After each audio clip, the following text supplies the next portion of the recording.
रहा है या उनकी बातें सुन रहा है।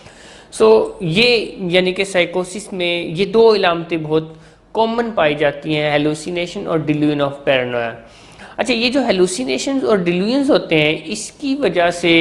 मरीज़ काफ़ी ज़्यादा एग्रेसिव और वायलेंट भी हो जाता है और वो घर में तोड़ फोड़ करता है, शीशे तोड़ता है, और बाज़ दफ़ा वो वायलेंस में होमिसाइड की बजाय अपने आप को नुकसान पहुँचाने, सेल्फ हार्म या सुसाइडल हो जाता है, क्योंकि वो जो उसके कानों में बहुत ज़्यादा आवाज़ें आती हैं, बहुत चीज़ें उसको नज़र आती हैं और बहुत ज़्यादा उन्हें शक होता है,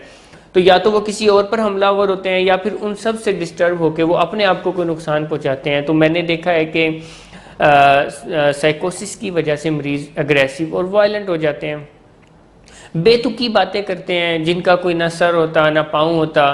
और आइस की वजह से एक ज़हनी नुकसान ये भी होता है, क्योंकि जब कोई शख्स